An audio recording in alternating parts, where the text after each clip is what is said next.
നമസ്കാരം. Iran, Israel, America യുദ്ധം തുടങ്ങിയിട്ട് ഏകദേശം 3 മാസമാകും. ഇതിനിടയിൽ അമേരിക്കൻ പ്രസിഡന്റ് ട്രംപ് ഇറാനെ ഭീഷണിപ്പെടുത്തിയ ആ ഭീഷണികളുടെ സ്വരം നമ്മളൊന്ന് ചിന്തിക്കുകയാണെന്നുണ്ടെങ്കിൽ ഇറാൻ ഇന്ന് ബാക്കിയുണ്ടാവില്ല.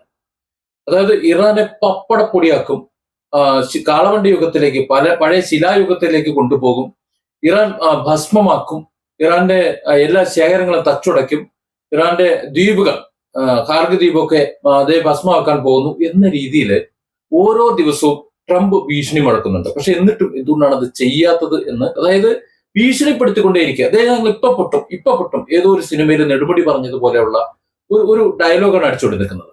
എന്തുകൊണ്ടാണത്? സത്യത്തിൽ അമേരിക്കയ്ക്ക് ഇറാനെ അടിക്കാൻ വയ്യാത്ത ഒരു സാഹചര്യമാണുള്ളത്. ഈ സാഹചര്യം നേരത്തെ ഇസ്രായേലിനുണ്ട്. അതായത് ഇസ്രായേലിന് യുദ്ധം ചെയ്തോളാൻ വയ്യ. പക്ഷെ ഇസ്രായേലിൽ ഇറാൻ അടിച്ച് തകർത്ത് തരിപ്പണമാക്കിയതിന്റെ ക്ഷീണം മാറിയിട്ടില്ല.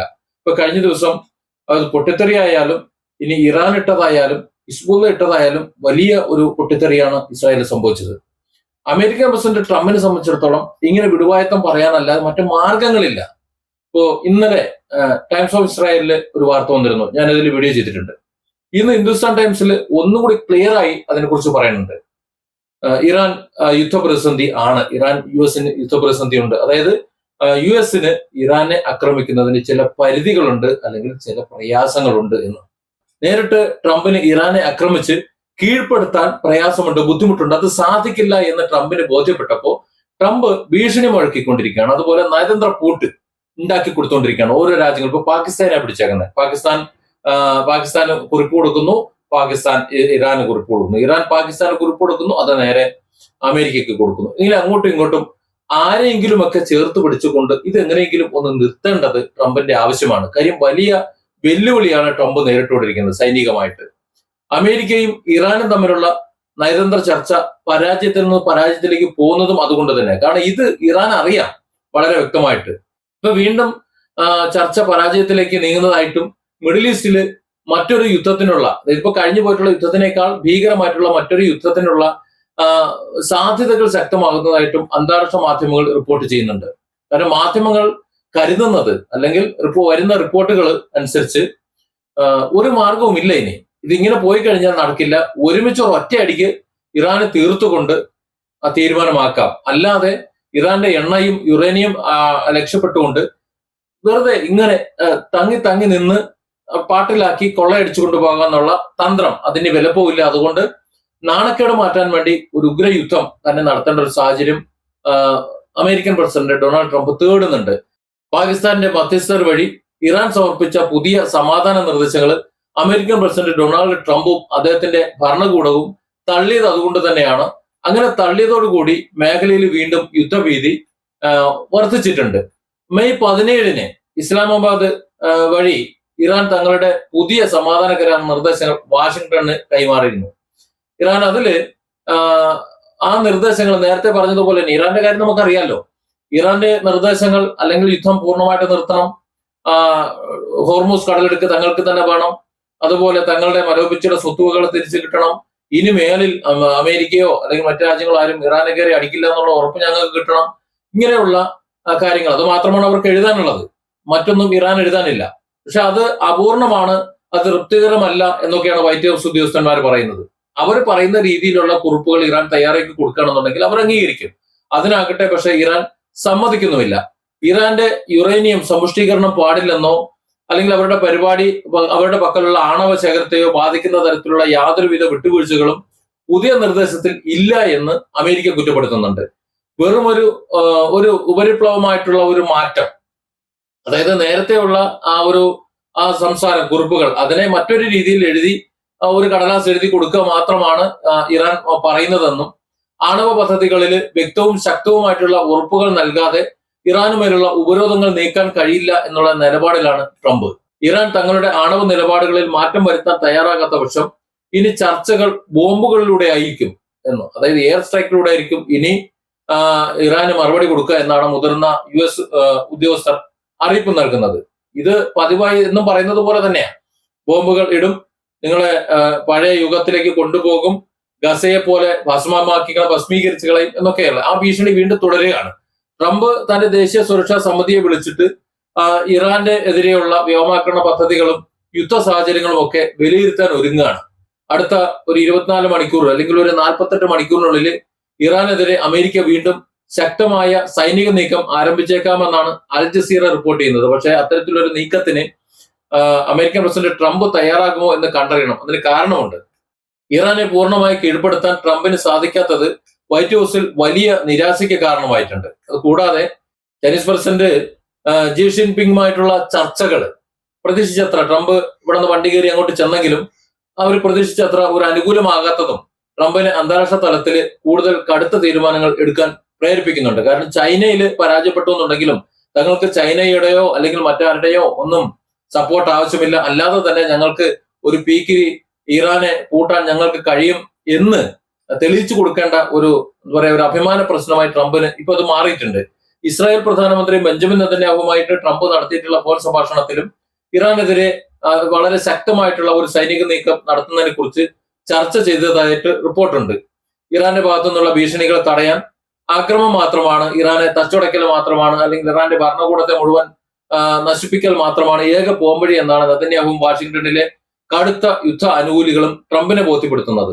ഇറാനുമായി ഒരു വലിയ യുദ്ധത്തിലേക്ക് നീങ്ങുമ്പോൾ അമേരിക്കൻ നാവികസേന 2 വലിയ വെല്ലുവിളികൾ നേരിടുന്നുണ്ട്. അതായത് എന്തുകൊണ്ടാണ് ട്രംപ് ഇങ്ങനെയൊക്കെ വെല്ലുവിളി നടത്തുമ്പോൾ നാവികസേന നേരിട്ട് ഇറാനെ ആക്രമിക്കാത്തതെന്നും ട്രംപ് എന്താണ് ഭയപ്പെടുന്നതെന്നും ട്രംപിന്റെ അല്ലെങ്കിൽ അമേരിക്കൻ സൈനിക ശേഷിയുടെ പരാജയം എവിടെയാണ് എന്നാണ് ഇനി നമ്മൾ മനസ്സിലാക്കുന്നത്. ഇസ്രായേലും ഇറാനും തമ്മിലുള്ള യുദ്ധം തുടങ്ങിയ ശേഷം അമേരിക്ക ആ യുദ്ധം ഏറ്റെടുത്തല്ലോ. അതിനുശേഷം അമേരിക്കയുടെ കടലിനടിയിൽ നിന്ന് ശത്രുക്കളെ തകർക്കാൻ തൊടുക്കാൻ ഉപയോഗിക്കുന്ന US ഉപയോഗിക്കുന്നിട്ടുള്ള 4 ഒഹായോ ക്ലാസ് ഗൈഡഡ് മിസൈൽ അന്തർവാഹിനികളുണ്ട്. ഇത് ഉടനെ പോവുകയാണ്. അതായത് അതിന്റെ കാലാവധി കഴിഞ്ഞു. ഇനിയിപ്പോ കടലിനടിയിൽ നിന്ന് മിസൈലുകൾ ഭക്ഷിക്കാൻ ഇറാനിലേക്ക് തൊടുത്തുവിടാൻ മാർഗമല്ല. 10-40 വർഷമായി ഈ 40 വർഷത്തിലധികം പഴക്കമായിട്ടുള്ള ഈ അന്തർവാഹിനിയിൽ നിന്ന് തൊടുത്തുവിടാൻ മിസൈലുകൾ തൊടുത്തുവിടാനുള്ള സംഭവമില്ല, എല്ലാം വിരമിച്ചു പോയി. അപ്പൊ എന്താ സംഭവിക്കുന്നത് വെച്ച് കഴിഞ്ഞാല് ഏതാണ്ട് 616 ടൊമോഹാക്ക് മിസൈലുകൾ ഒരേ സമയം വിക്ഷേപിക്കാനുള്ള ശേഷി ഉണ്ടായിരുന്നു അമേരിക്കയ്ക്ക്. ഇതിന് പകരമായിട്ട് ഇങ്ങനെ വിരമിക്കുന്ന ഇങ്ങനെ പറഞ്ഞു വിടുന്ന മിസൈൽ വിക്ഷേപണികൾക്ക് അന്തർവാഹിനികൾക്ക് പകരമായി ഒഹായോ ക്ലാസിന്റെ വെർജീനിയ ക്ലാസ് വരുന്നുണ്ട്. ഈ വെർജീനിയ ക്ലാസ് ആകട്ടെ നേരത്തെ ഒഹായോ ക്ലാസിന്റെ അത്രയും തന്നെ ഒരു ശേഷിയില്ല. അതായത് സൈനിക ശേഷി കുറയുകയാണ്. ഇറാന്റെ ആ മിസൈലുകൾ വരുമ്പോൾ ആ മിസൈലിനെ അതിനനുസരിച്ച് ആനുപാതികമായി ഇറാനെ തകർക്കാനുള്ള മിസൈലുകൾ തൊടുത്തുവിടാനുള്ള അമേരിക്കയുടെ സൈനിക ശേഷിയിൽ വലിയ ഒരു വിടവുണ്ടായിട്ടുണ്ട്. ഈ വിടവ് അമേരിക്ക ഭയപ്പെടുന്നുണ്ട്, ട്രംപ് ഭയപ്പെടുന്നുണ്ട്. മാത്രമല്ല മിഡിൽ ഈസ്റ്റിലെ ഈ യുദ്ധം ഇത് സംബന്ധിച്ചിട്ട് അമേരിക്കയിൽ വലിയ സാമ്പത്തിക പ്രതിസന്ധിയുണ്ട്. മിഡിൽ ഈസ്റ്റിൽ തുടരുന്ന നീണ്ട സൈനിക ക്യാമ്പയിനുകൾ അമേരിക്കൻ നാവികസേനയുടെ ബഡ്ജറ്റിനെ തന്നെ ഭീകരമായിട്ട് ബാധിച്ചിട്ടുണ്ട്. നാവികസേനയുടെ ഓപ്പറേഷൻസ് ചീഫ് അഡ്മിറൽ ഡാരിൻ കോട്ലെ വ്യക്തമാക്കുന്നതനുസരിച്ചിട്ട് 2026 ബഡ്ജറ്റ് തയ്യാറാക്കുമ്പോൾ മിഡിൽ ഈസ്റ്റിലെ ഓപ്പറേഷൻ എപ്പിക് ഫ്യൂരി പോലുള്ള വലിയൊരു യുദ്ധ സാഹചര്യം മുൻകൂട്ടി കണ്ടിരുന്നില്ല എന്നാണ്. അതായത് ഇത്തരത്തിലൊരു യുദ്ധത്തിലേക്ക് അമേരിക്ക എടുത്തു ചാടുകയായിരുന്നു. അതിനാവശ്യമായ ഫണ്ടോ മറ്റ് സൈനിക സാഹചര്യങ്ങളോ ഉണ്ടോ ഒരുക്കണമോ എന്നതിനെ കുറിച്ചൊന്നും യാതൊരു ധാരണയുമില്ലാതെ എടുത്തങ്ങോട്ട് ചാടായിരുന്നു. ഇന്ധനം, സ്മാർട്ട് ആയുധങ്ങൾ, യുദ്ധവിമാനങ്ങൾ, അവയുടെ അറ്റകുറ്റപ്പണികൾ, ഇവയ്ക്ക് വൻ തുകയാണ് അമേരിക്ക ചെലവഴിക്കുന്നത്. US കോൺഗ്രസ് അധിക ഫണ്ട് അനുവദിച്ചിട്ടില്ല എന്നുണ്ടെങ്കിൽ ഇനി വരുന്ന മാസങ്ങളിൽ നാവികസേനയുടെ മറ്റ് സാധാരണ പരിശീലനങ്ങൾ അടക്കം അതിന്റെ പ്രവർത്തനങ്ങൾ അടക്കം വെട്ടിച്ചുരുക്കേണ്ടി വരുമെന്നാണ് അദ്ദേഹം മുന്നറിയിപ്പ് നൽകുന്നത്. ചുരുക്കത്തിൽ ഇറാനെതിരെ ശക്തമായ സൈനിക നടപടിക്ക് ട്രംപ് ഭരണകൂടം ഒരുങ്ങുന്നുണ്ടെങ്കിലും തങ്ങളുടെ ആയുധ സാമ്പത്തിക ശേഷിയിലെ കുറവുകൾ അമേരിക്കയ്ക്ക് വലിയ ഒരു തിരിച്ചടിയാണ്. ഇത് ട്രംപ് പരസ്യമായി പറയുന്നില്ല എന്നേ ഉള്ളൂ. അതിന് പകരമാണ് വായ തുറന്ന് ഇങ്ങനെ ഭീഷണികൾ ഇറക്കി വിട്ടുകൊണ്ടിരിക്കുന്നത്.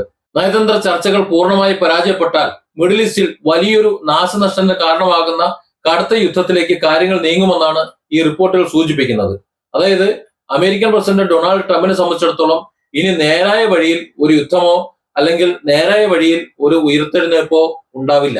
പകരം എല്ലാം തച്ചുടച്ചുകൊണ്ട് ഉള്ള സൈനിക സംവിധാനങ്ങൾ എല്ലാം ഉപയോഗിച്ചുകൊണ്ട് ഒരു വലിയ സർവനാശം വിതച്ചുകൊണ്ട് അമേരിക്ക മിഡിൽ ഈസ്റ്റിൽ നിന്ന് പിൻവാങ്ങാനായിരിക്കും തയ്യാറെടുക്കുക. അതിന് ഇസ്രായേലിന്റെ ഒരു പിന്തുണ ഇപ്പോൾ തിരിച്ചു തുടങ്ങിയിട്ടുണ്ട്. ഇസ്രായേലും അമേരിക്കയും തമ്മിലുള്ള ആ ഒരു ചർച്ച അതിന്റെ ഭാഗമായിട്ടാണ് നടക്കുന്നത്. ഇസ്രായേലിലേക്ക് ആയുധങ്ങൾ വൻതോതിൽ അമേരിക്ക ഇറക്കുമതി ചെയ്യുന്നുണ്ട്. ഈ ആയുധങ്ങളെല്ലാം ഇറാനിലും അതുപോലെ ഇറാനെ പിന്തുണയ്ക്കുന്ന മറ്റ് രാജ്യങ്ങളിലും പ്രയോഗിക്കും എന്ന നിലയിലേക്കാണ് കാര്യങ്ങൾ പോണത്. ഇപ്പൊ മിഡിൽ ഈസ്റ്റിൽ നമുക്കറിയാം മറ്റൊരു ചേരി ഇറാനുമായി ചേർന്നുകൊണ്ട് ഒരു ചേരി ഉണ്ടാകുന്നുണ്ട്. അമേരിക്കയെ വിശ്വസിക്കാൻ കൊള്ളില്ല എന്നും അതുകൊണ്ട് തന്നെ ഇനി നമ്മുടെ കാര്യം നമ്മൾ നോക്കിയേ പറ്റൂ എന്ന നിലയിൽ ഒരു ചിന്ത മിഡിൽ ഈസ്റ്റിൽ ഉണ്ടായി വരുന്നുണ്ട്. മിഡിൽ ഈസ്റ്റ് ഇങ്ങനെ ചിന്തിക്കുന്നതിൽ അമേരിക്കൻ പ്രസിഡന്റ് ട്രംപ് വലിയ അപകടമാണ് മണക്കുന്നത്. അതുകൊണ്ട് തന്നെ ആ അപകടത്തെ മുളയിലേ നുള്ളാൻ, അതായത് ഇറാൻ എന്നല്ല ഏത് രാജ്യമായാലും തങ്ങളുടെ ഇഷ്ടത്തിന് നിൽക്കാത്ത അല്ലെങ്കിൽ തങ്ങളുടെ കൂടെ നിൽക്കാത്ത, തങ്ങൾ പറയുന്നത് അനുസരിക്കാത്ത ഏതൊരു രാജ്യമായാലും അത് ഞങ്ങൾക്കൊരു ചുക്കുമില്ല, അതിനെ ഭസ്മീകരിക്കും. ഏതായാലും ഒരു അഭിമാന പ്രശ്നമായി. ഇപ്പോ ട്രംപിനെ സംബന്ധിച്ചിടത്തോളം പാകിസ്ഥാൻ വഴി ഇറാനെ സ്വാധീനിക്കാൻ ശ്രമിച്ചു, എന്നിട്ട് ചൈനയെ ചെന്ന് പ്രതിരോധിക്കാൻ ശ്രമിച്ചു, ഒന്നും നടന്നിട്ടില്ല. അപ്പൊ അതുകൊണ്ട് ഇനി സ്വാധീനിച്ചുകൊണ്ട് കാര്യങ്ങളൊന്നും നടക്കില്ല എന്നും അതുകൊണ്ട് ഇനി പ്രയോഗിച്ചുകൊണ്ട് എത്രയും പെട്ടെന്ന് മുഴുവൻ ഒതുക്കി തീർത്തുകൊണ്ട് ഒരു സമാധാനത്തോടെ ഇരിക്കാം, തങ്ങൾ യുദ്ധം ജയിച്ചു അല്ലെങ്കിൽ തങ്ങളാണ് ശരി എന്ന് സ്ഥാപിച്ചെടുക്കാൻ വേണ്ടി ആ ഒരു യുദ്ധക്കഥ എടുത്ത് പ്രയോഗിക്കുമെന്നാണ് മിഡിൽ ഈസ്റ്റ് കരുതുന്നത്. ചുരുക്കം പറഞ്ഞാൽ ഒരു വലിയ യുദ്ധം ഒരുപക്ഷെ ഉണ്ടായേക്കാം. അത് പക്ഷേ ന്യായത്തിനോ നീതിക്കോ വേണ്ടിയിട്ടായിരിക്കില്ല. അമേരിക്കൻ പ്രസിഡന്റിന്റെ അഭിമാനം, താൻ യുദ്ധത്തിൽ അമേരിക്ക എന്ന് പറഞ്ഞു കഴിഞ്ഞാൽ ലോകത്ത് സൈനിക ശേഷിയിലും എല്ലാം ഒന്ന് തന്നെയാണ് എന്ന് ലോകത്തെ ബോധ്യപ്പെടുത്താൻ വേണ്ടിയായിരിക്കും. അതിനുവേണ്ടിയായിരിക്കും മിഡിൽ ഈസ്റ്റിലെ ആയിരങ്ങളെ അല്ലെങ്കിൽ ലക്ഷങ്ങളെ, ഒരുപക്ഷെ കോടികളെ കൊന്നൊടുക്കാൻ ട്രംപ് ഉദ്ദേശിക്കുന്നത്. Different angles. Don't forget to subscribe and support this channel.